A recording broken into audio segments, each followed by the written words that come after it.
Welcome to the Aid Market Podcast, where foreign aid partners connect to learn about key funding trends and market insight. The podcast is co-hosted by Aid Connect Data, the pipeline and market intel software for USAID partnering, and Connected International, the leading USAID partnering support consulting firm. Now, here's your host, Mike Shanley. Hello, everyone, and welcome to the Aid Market Podcast. We have a very exciting show today. We'll be talking about key trends from 2023, hear about the year in review for USAID funding, and what to look forward to and prep for in 2024. Today, for our panel of guests, we have Dragana Veskov, Director of Business Development at FHI 360, Matt Swaim, Business Development Advisor at Chemonics International, Moges Gebremedhin, Regional Director at RTI International, Caroline Denman, Deputy Director of Business Development at DT Global, and Christy Hollywood, Chief Operating Officer at Connected International. Thank you all so much for being here. Lots to get through today, so let's jump right in. Would love to hear from each of you on one key trend from 2023 to get started. Moges, if we could start with you. Localization obviously is the key word. We've been hearing it in the market for literally a couple decades now. What have you seen this year in 2023 for localization and locally led development? Yeah, thanks first, Mike, to you and the team for having us on for this good conversation. Localization and locally led development, LLD, are obviously critical for all of us. And I guess the thing that we observe is, we have seen elements of this trend previously, whether it was USAID Forward or Journey to Self-Reliance. Something about this feels different, I think. And when we think about it, we see this really, USAID really emphasizing this consistently. We see it in the types of procurements. At RTI, we are thinking very seriously about how this impacts not just our proposal development and our proposal design, but really also how this impacts the way we do partnerships outside of proposals. So whether it's continuous co-creation, post-award, whether it's research opportunities as a research organization, that's important for us. So there are a number of things that we think are really, really important about this. And there's something that is meaningful about how, not say there was not meaningful before, but that there's some permanence, I think, to this, not just old wine, new hat type thing. I think for us, we see a lot of opportunities and are keen to hear more from USAID about what connects locally led development to other aspects, for example, to private sector engagement. We may talk about that a little bit later. But there are lots of things that we think can be considered important elements of locally led development. So we are really focused on trying to see how best we do that, again, not just in terms of our program design and partnership, which others may talk about, but also beyond that. What's key for us, and I think reflects what USAID is emphasizing, is shifting power to local actors, connecting local actors with each other as well, so that they have some of those building local systems. Where it's needed, strengthening capacity, but importantly, doing that in the areas where local partners say it's a priority for them. So not what we did think is an important area for them. And then, of course, listening and learning from local partners. And that last one, I think, is really, really critical in terms of making sure that we are implementing and designing programs where local solutions are brought forward. So yeah, locally led development is really key for us. And we're keen to keep doing more in 2023 and see how that evolves in 2024. Excellent, Moges. And I'll be interested to get into a bit more, too, in terms of how business development teams are responding. Obviously, the staff isn't just in DC anymore; they are based globally. So we'll get into that in a little bit. Dragana, can we go to you next and share your take on localization and maybe a little bit of focus on partnering too, and how this time around or this administration's prioritization of localization might feel different. And Moges, totally agree with what you said. It definitely feels different this time around. Yeah, I mean, I agree with Moges. It does feel different. And in FHI, we do, especially through our PEPFAR funded large projects, global projects like EPIC, we have done a lot with local partners with transition awards, really in the past, especially post-pandemic times, we have done a lot in terms of transitioning to local organizations so that they can prime USAID awards. That's one thing, but also we have done a lot with building partnerships and really working together on bringing them into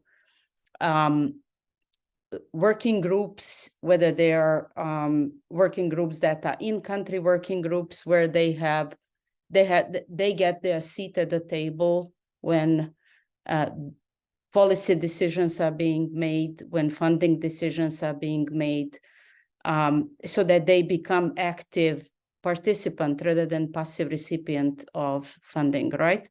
So that is one thing. The other thing that felt really different is the number of awards or number of bids, let's say, let me put it that way, but then awards as well, that are staged. So when I say they are staged, they are going through different phases from the concept notes towards co-creation, and then eventually apparently successful applicant is then giving out a full-fledged proposal, right?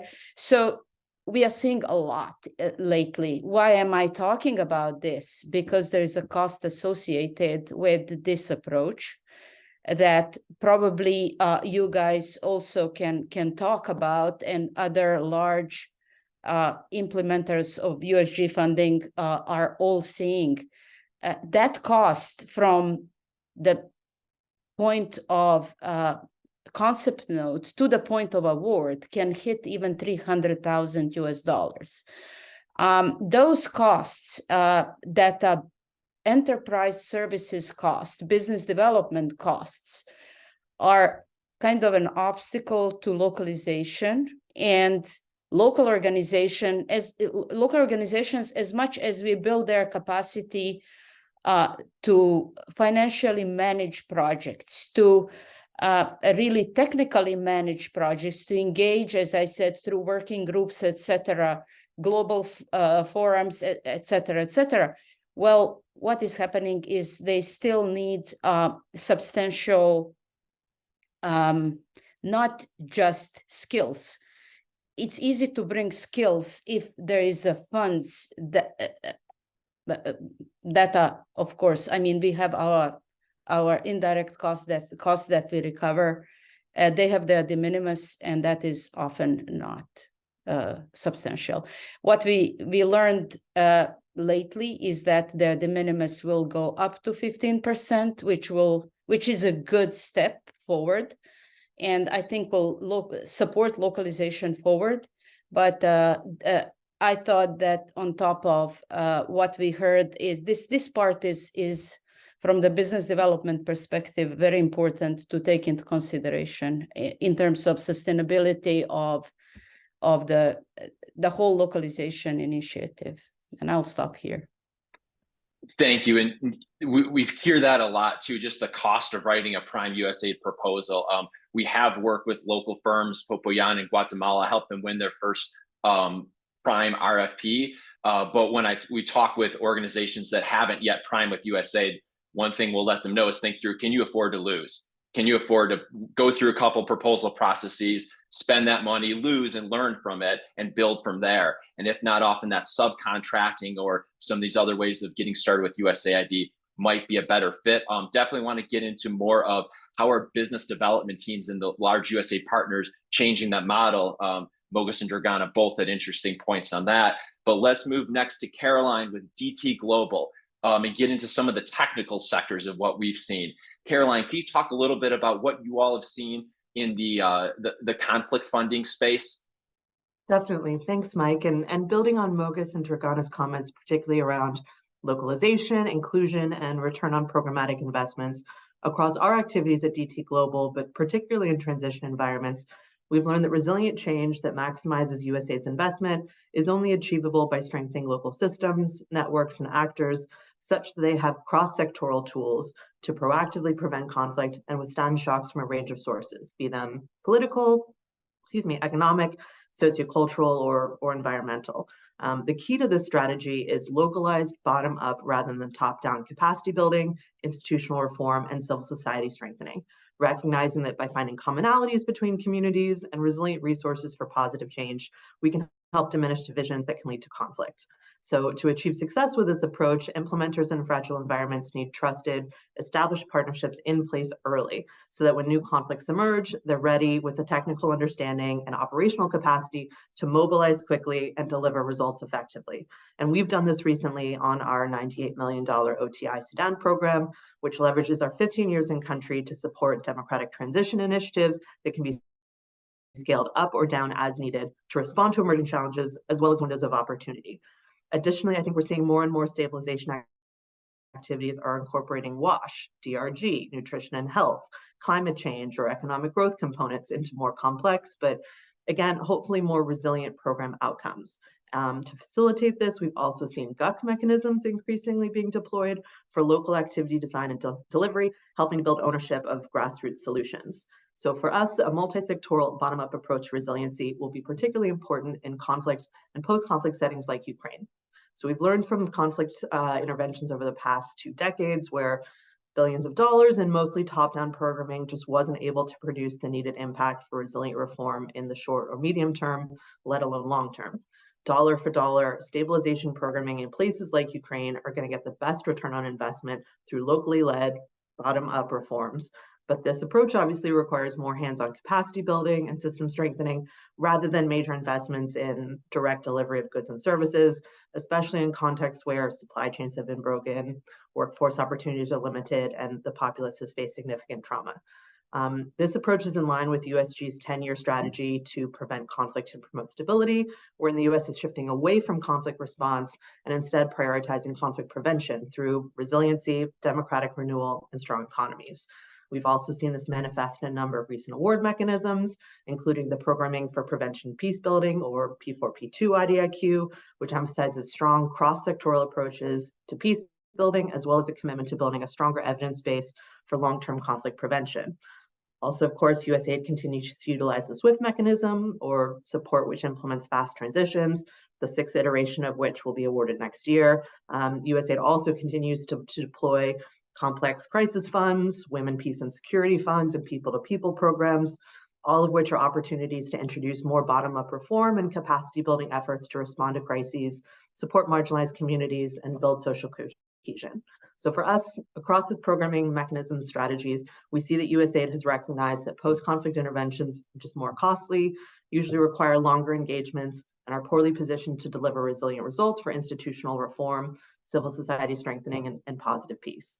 More and more non-stabilization interventions are operating within that humanitarian development nexus, wherein operating contexts are fluid and shocks can arise from multiple sources. And thus this integrated, localized approach will become even more important.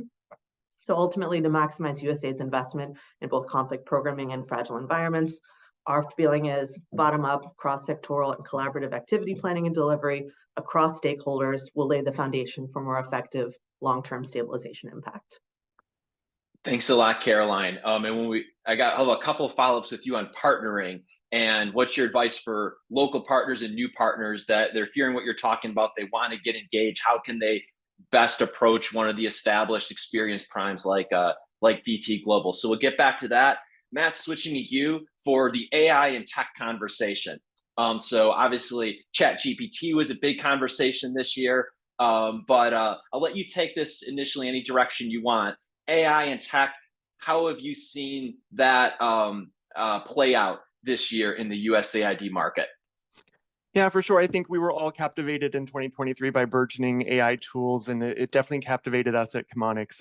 I'd like to just share actually a brief personal anecdote about AI, if that's all right. I was working on a capture proposal this year, poured in a lot of research, a lot of key informant interviews, worked closely with our local partners and stakeholders on our design. And when our RFA was released, a curious colleague of mine dropped the RFA into ChatGPT just to see what it would, answer for it. And I have to admit that with the short list of things that came out, my ego was bruised a little bit. Surely ChatGPT was not going to be a better proposal writer than I am. But I've learned throughout my career that when I get defensive about something, it's probably time to take a step back and reflect. And from that, I really sort of dived into our broader industry discourse about AI and digital development more broadly.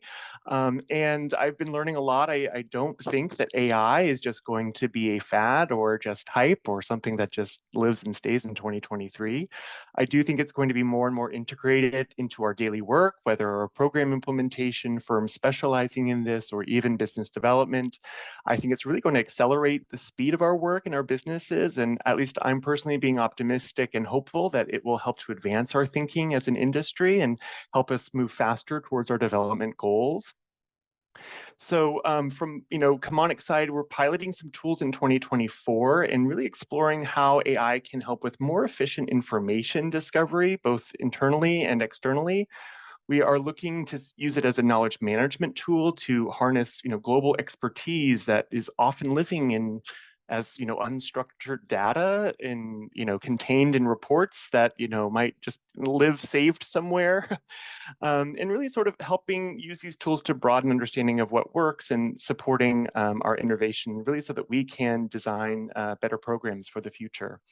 And with all of that, of course, we take the principles of digital development seriously, noting that there's sort of evolving discourse on ethics, and we take those very seriously, as well as guardrails as our North Star.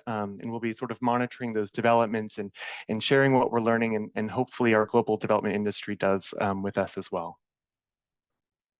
Great. Thanks a lot, Matt. Lots of follow-up questions there too.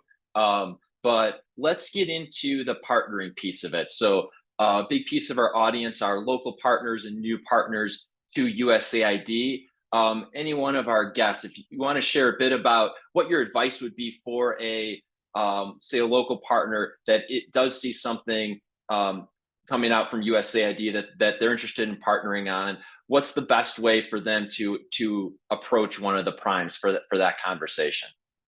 Caroline, please. I think one of the other great trends that we've seen over the last couple of years is an increasing number of major prime implementers are not just based in DC, but they have regional offices around the world. So DT Global, for instance, our headquarters for US programming is obviously in DC. We have corporate offices in London, Madrid, and Melbourne, but we also have corporate offices in places like Nairobi or Jakarta. And the idea is that through these offices, not only can we have more localized solutions, but we can also, again, facilitate that access and engagement with national partners. I think the key really is to be proactive in terms of responding to EOIs, responding to co-creation activities that USAID presents. But also, again, hopefully we can leverage this more global presence and trend toward, as Moges and Dragana were particularly talking about, localized partners. Really, it's no longer acceptable to be the lone wolf in some of these opportunities. The expectation is that we're always going to need and benefit from local partners. And so by participating again in these USAID forums, but also again engaging through some of our corporate offices and outreach, hopefully that facilitation can be done a little bit more easily. Great, thanks, Dragana, and then Moges. Yeah. All right, thanks. Yeah. I just want to bring back the importance of really supporting local organizations in their journeys to greater financial independence. So what does that mean? Again, back to unrestricted funding sources and how those organizations are going to generate revenues from social enterprises, for example. And INGOs can definitely play a big role in to support sort of planning, skill buildings that enable local organizations to launch businesses that can really serve as facilitators for growth, right? So it doesn't just apply to local organizations, it also applies to governments, right? We are talking about when we talk about localization, it's not just partnering with small NGOs out there, or maybe mid-sized NGOs that can carry maybe larger awards where we as a technical partner can come in either as a mentor, either as a technical implementer or technical assistance provision partner. But it's also, what matters is also talking to those governments and really looking at how do you engage as a large NGO with those governments, and then build partnership there. Also, there's lots of discussion on mobilizing domestic resources and unlocking private financing to help diversify funding sources also to local partners. And then that ultimately should lead into better sustainability, right? Yeah, I wanted to emphasize on that because, you know, in FHI, that's the part that always comes in when we discuss localization, when we discuss how to design transition awards, etc. Yeah. Great, thanks, Dragana. Yeah, Moges, you want to jump in? Yeah, sure. I mean, I agree with both Caroline and Dragana on the points they made. To Caroline's point earlier, as you may know, Mike, and some others may know, I'm actually based in Nairobi, Kenya for RTI. And so to Caroline's point, you know, it's important to be able to meet partners where they are. And I think to ensure that they are able to connect with you in a proximate manner. And that's important for RTI. We've made that investment in corporate presence in the LAC region, in Africa, and in Asia as well. And a big chunk of my work actually involves making sure that we're connecting with partners, and that partnering experience is a good one. So I think that's really important. I mean, I would also say I had the privilege of being in Rwanda for a chunk of 2022, working on an activity. And the mission there had a really fantastic market engagement day for local partners. And, you know, one of the key things that they did was have not just local partners invited, but a number of implementing partners like RTI and others who are there, and give these local partners an opportunity to ask questions. And the real idea was, what is the journey to Prime, you know, for a local partner?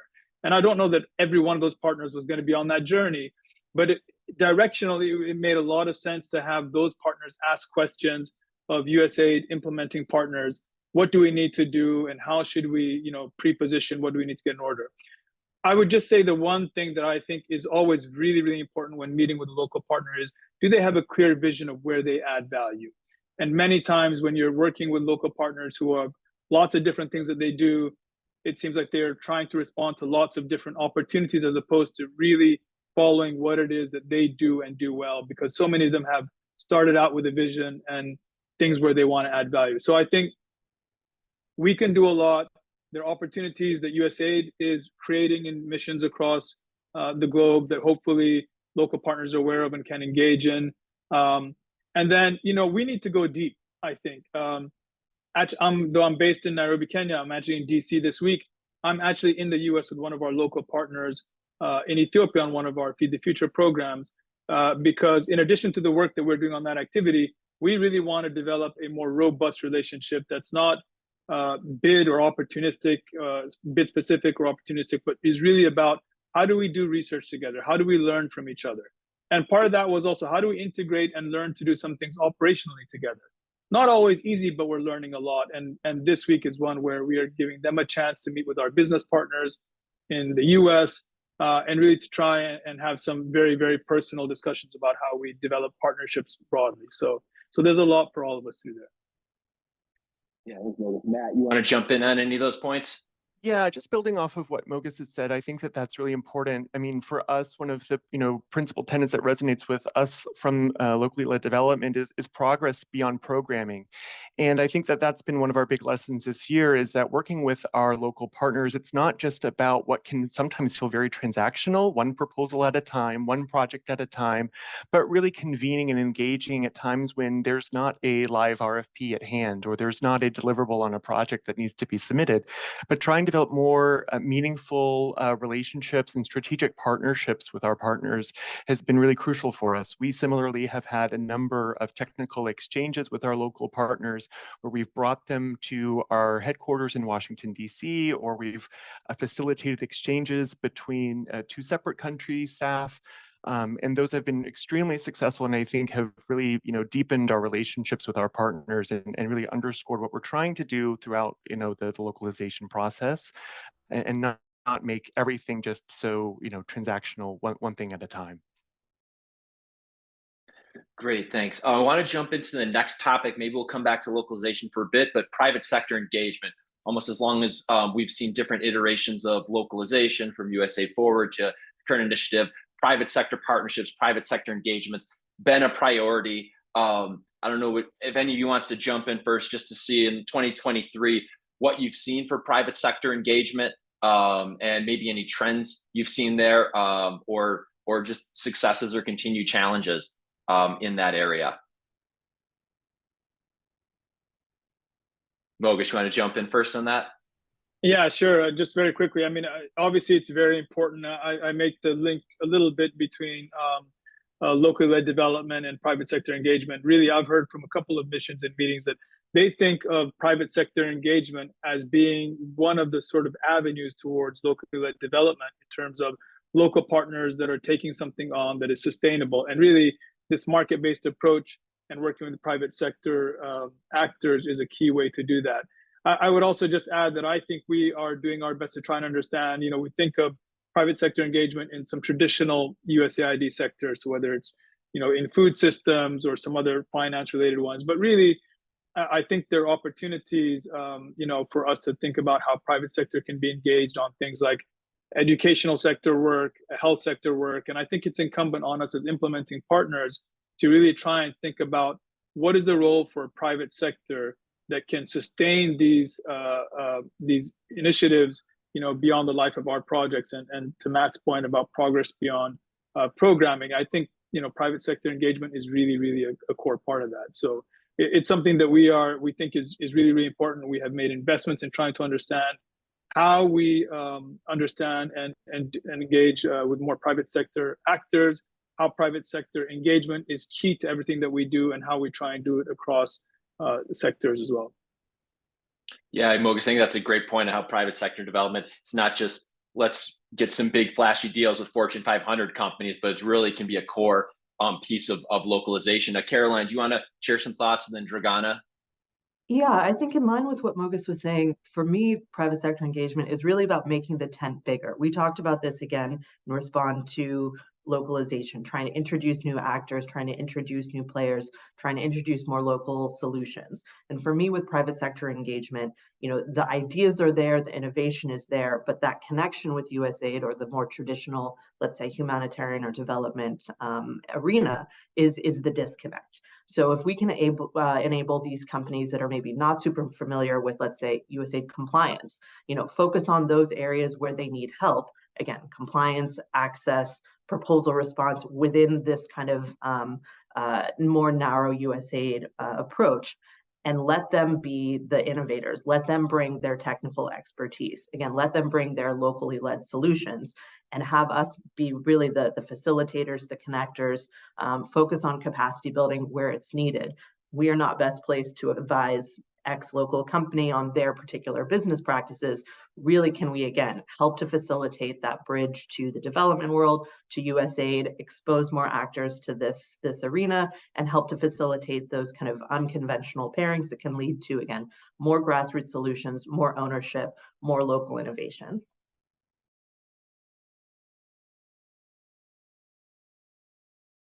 Yeah, and I can add to that, well, engaging private sector is always about offering business solutions that are kind of integrated into the fabric of the project that we are implementing. So technically, what does that mean? Is that funding that is provided through USAID serves as a catalyst for private sector to build business. So private sector interest to get in and be a partner in USAID funded projects comes as a part of their interest in business, in building sustainable business solutions for themselves as well, and for the communities that they serve. So we do have one good example in Ghana, which is USAID. Probably people remember USAID Communicate for Health That is an SBC USAID project, predecessor to USAID Ghana Accelerating Social and Behavior Change Activity, or ASBC project that we are currently implementing. That is a kind of a nice mix of example where local partners do lead and utilize more than 60% of project funds, where among the local subcontractors, we do have private sector partners as well. And then those community radio networks really those are great examples of the private sector marketing firm that got in and used project funds as a catalyst for development of their business beyond the project life cycle. I'll stop here. Thank you. Great, thank you. I want to get into a bit of the business development process. Has that process stayed the same? There's just now more local partners, more private sector partners engaged in it. For those new to USAID, there's early bid identification, tracking through the capture phase, doing your partnering and recruitment and market intel research, the live proposal, post-award. Is that the same process, or is that process itself even changing? Caroline? I think recently we've seen really more of a blend, specifically within the contract space, toward more traditional RFA type approaches. So using PWSs, using scopes of objectives, moving away from really prescriptive results framework and focusing more on outcomes and activities, again, as a means to introduce innovation, really differentiate between bidders, between approaches. A lot of this, is coming from DoD, again, PWSs, SOOs, even, highest technically rated with fair, reasonable price, HTR evaluation processes, excuse me. So seeing, again, a little bit more, let's say, crossbreeding between USG in divisions or departments. I think the benefit of this, though, for us is that, your win themes can really be tailored to your specific approaches. Your ability to, again, incorporate unique or individual approaches to localization can really shine. There's more of an understanding, I think, that, again, leaving open the process or the strategic approach, agreeing on the outcomes will allow for more interesting results frameworks, more interesting approaches to problem solving. And I think that this, for me, has been a really interesting, again, kind of borrowing from more traditional cooperative agreement or grant processes where you really are being asked to come up with your own solutions in a way that I think historically USAID contracting has not emphasized. Yeah, thanks, Caroline. Very interesting point. Matt, you want to jump in with some more thoughts there? Yeah, I would just, echo Dragana's point earlier that at least from my vantage point, I've seen a lot more of the phased procurement or procurements with different stages. I think, perhaps a few years ago, we saw this as a procurement trend, but I actually would say in 2023, that's probably here to stay. And so I have found that it's really been incumbent on us as well as our partners to really make sure that there is a through line of that, same thinking to a degree between those phases as we've progressed through them. But at sometimes, I have found that we've really needed to be very flexible actually in our thinking between stages. So I've had, very successful partnerships this year where, our partners have been, not so rigid in their offering from what they set out to do from phase one, and really have evolved their thinking and changed some of their approaches as we've gone through different stages. So I think that that's a procurement trend that will likely, be here to stay. Great, thank you. Dragana or Moges, anything you want to share on that or any of the other points?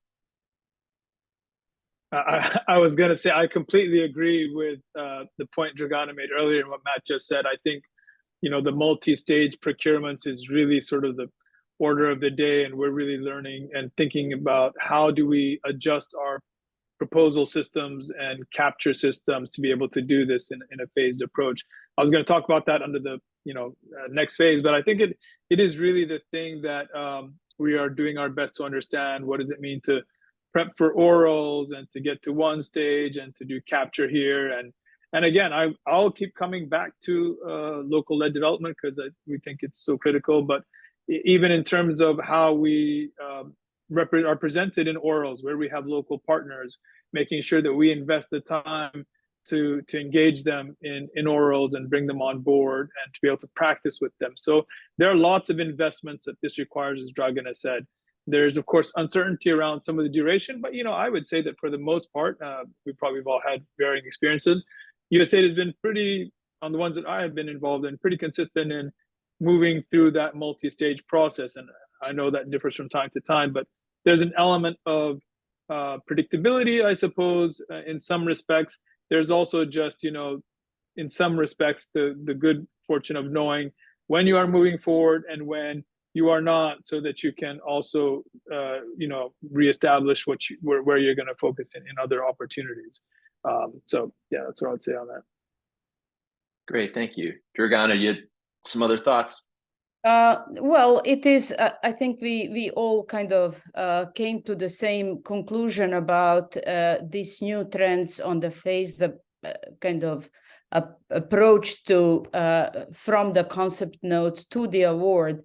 And I'm just, I would love to bring the fact that very often, because of the resources involved, it does mean that we need to be picky and selective as INGOs in where do we engage, because the cost is prohibitive. And this is, I cannot tell at this point, how is that going to affect localization moving forward? Because that part is still probably the most sensitive in terms of hand-holding and equipping local partners to do it the way we do it.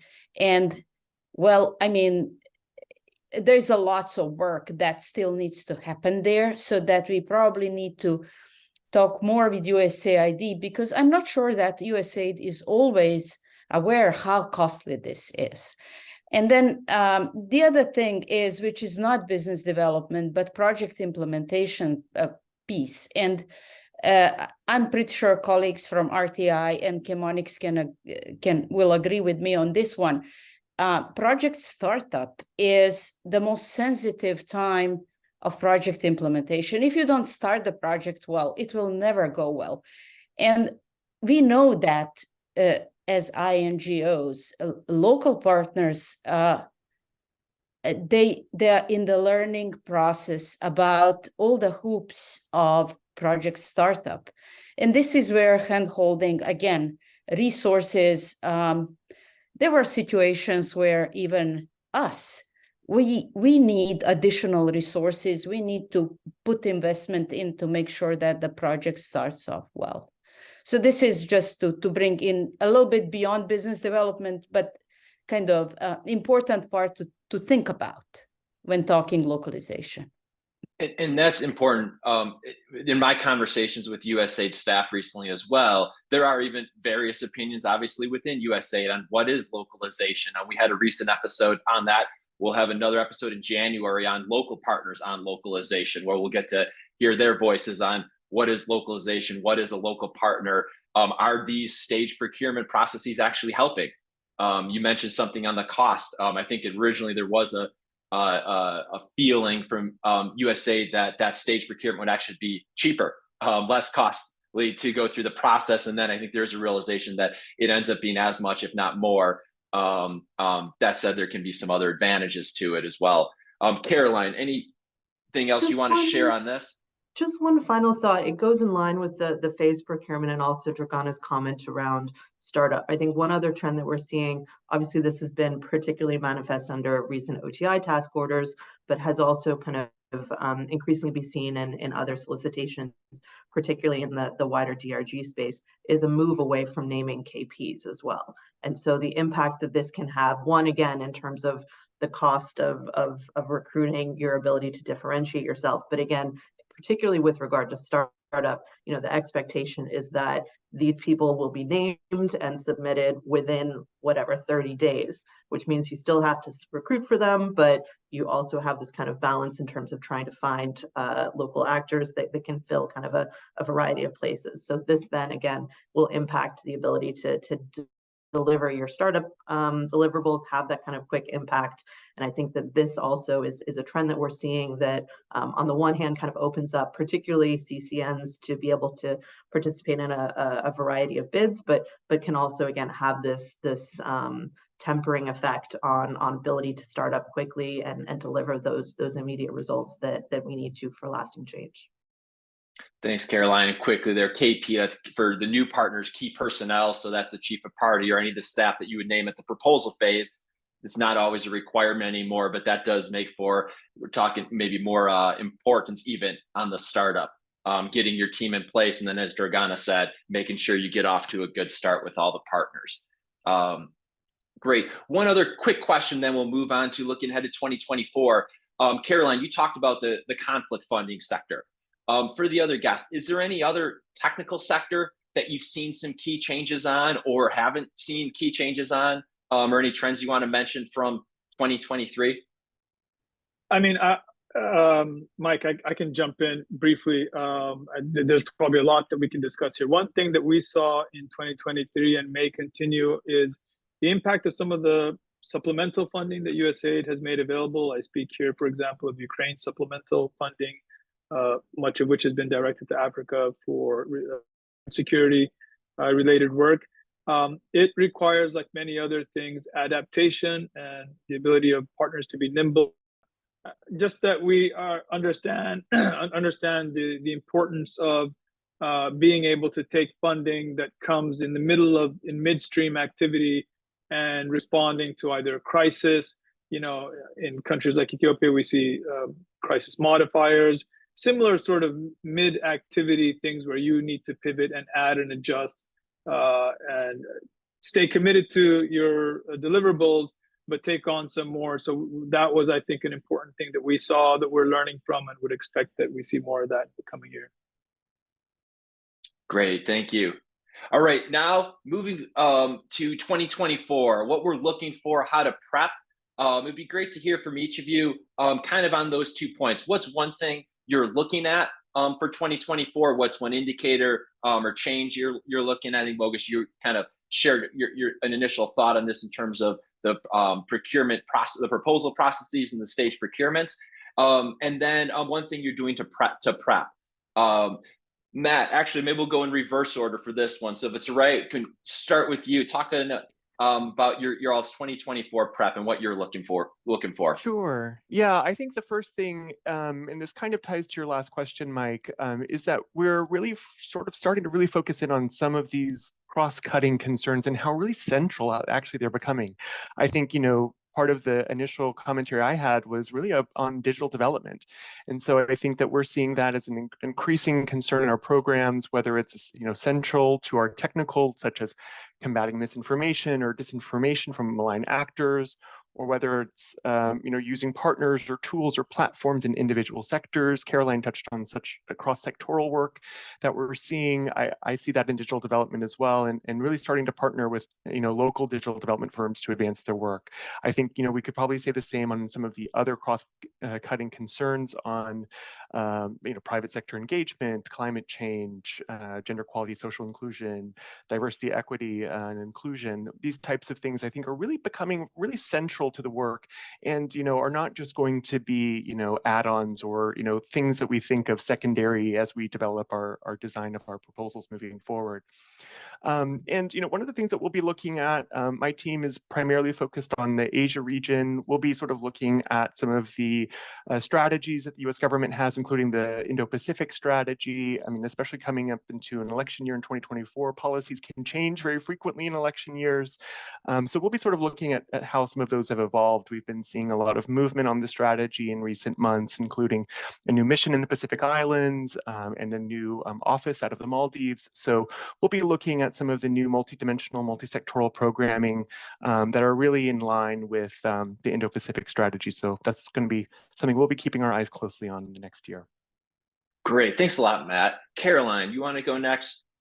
Yeah, I think building on what I had said earlier in terms of again, more cross-sectoral programs where we're seeing economic growth, let's say with nutrition or food security, WASH with decentralization. I think this increasingly is going to be the norm, these more complex, more integrated programs.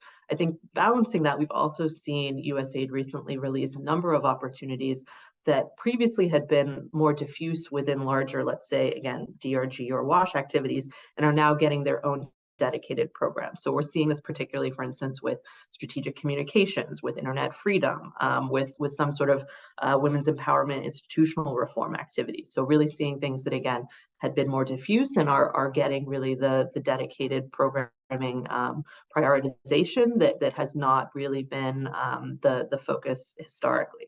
So we're excited to see, again, both the opportunity for cross-sectoral engagement, but also, again, elevating some of these issues that had not been at the forefront previously. I think this also, for us, presents a really unique opportunity, per our earlier conversation around localization, to bring in some of these really niche local experts, local organizations that are operating within these countries, these regions.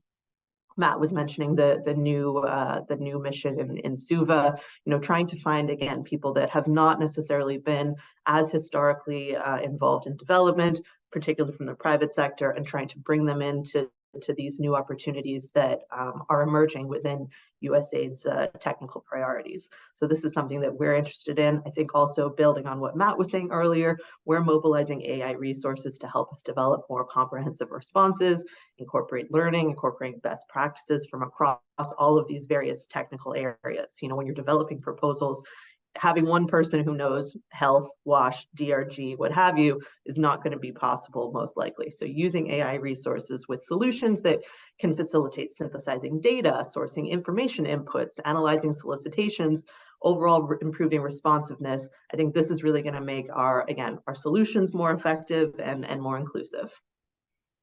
Great. Thanks a lot, Caroline. Durgana, what are you looking forward to in 2024? Okay, let me unmute.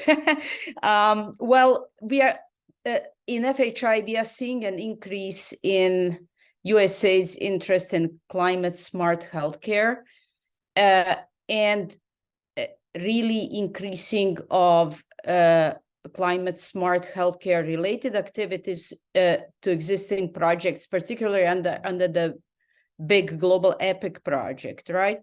So what we are concentrating on is really tools development that advocacy tools in that space that will support those emerging markets. But just to kind of bring it back to really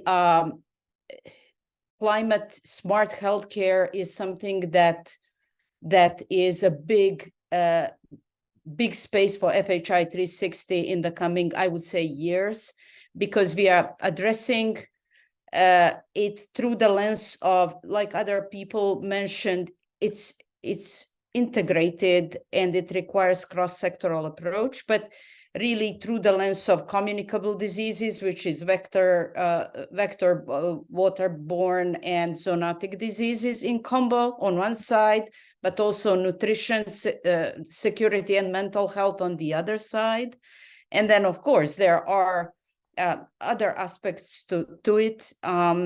You probably, in other speakers can maybe talk more about the climate smart education, and there's urban planning that is attached to it, how we what we do in our health projects to develop those tools and help us really do no harm to the environment as we do implementation. So this is something that really is we see as our kind of next big topic where we will concentrate on. Great. Thank you. Moges, do you want to share your thoughts of what you're going to be looking for next year? Yeah, sure. I think like Dragana and Caroline had mentioned, we're certainly going to we have teams looking at climate smart and climate adaptive programming across multiple sectors. I think for us also trying to understand, what to look for in 2024 on market systems based work. I will say that for me, because I'm based in Africa and I'm particularly interested in this, and I think it has an impact on our work, that really I'm curious to see how USAID and to what extent USAID is going to be able to address issues around debt crisis and macroeconomic shifts on the continent that we are not, and our programs are not immune from. There are major implications in terms of higher level or more strategic in terms of the program design, but there are also just fundamental challenges that we see, and I imagine some of our counterparts on this call see as well, in terms of how do we attract and retain staff when you've got currency devaluation happening in some countries and your ability to keep people on is really challenged by some of the constructs like LCPs that we deal with. So I'm really curious and hoping to hear from USAID their recognition of this changing landscape and how both in terms of program design, but also in terms of some of the regulations for being able to engage staff in countries that we have the means to do so, and that they also have the means to do so, because I think that's important for them as well. Great point. Thanks for sharing that, Moges. Now we'll jump to Christy's corner, and then we'll come back for a wrap-up comment from each of the guests. Christy Hollywood's the Chief Operating Officer of Connected International. Christy, thanks for taking some time out of your day. She's been very busy with the planning calls with all of our big clients, getting ready for a big year in 2024, making sure they have the proposal search support resources and other business development resources they need as we're looking forward to continuing to support the key partners that support USAID's mission. Christy, can you share your thoughts on the so what? We had these great guests on today talking about the key trends. What are some key takeaways for business development teams, both the established primes we work with as well as the new partners? I think a lot of what I heard today was what we're seeing isn't going to go away. Locally led, it's staying. We really need to think about how strategically we can make sure that we're best positioned to work with the best local partners in our given sector in our priority countries. I think the phased procurement is another area where people really need to get good at the edges of it. The proposal is the final piece we've been doing for forever. Can always get better, but really thinking through how much do you want to disclose in a concept note? How do you really prepare your team, especially incorporating those local partners? There were some great ideas in orals. Those are some things that I know a lot of people are trying to figure out. How does it work best for our organization? The use of AI to kind of get a little jump start or to double check to see if you'd missed anything on your capture. I love those comments. And really thinking through how it can synthesize those. Investing time with local partners was a big one. One thing we didn't talk about was the U.S. political potential shocks. Another government shutdown. Will there be another laddered budget come February? And will state and USAID be part of the first tranche, or will they actually get things done? Who knows? What will the election bring next year, besides reproductive health policy shifts, which happen every time an administration shifts? And I think thinking through some scenario planning based on platforms or proxies for those, if there aren't published platforms for some candidates, can be really useful. I know I did that way back in the day when I was at RTI, and that really helped us figure out what it might mean for our pipeline in the out years. So those are some things that I think business development teams can take from the conversation. Just a few top level things, because there was so much more in the discussion. I really appreciated the comments from everybody.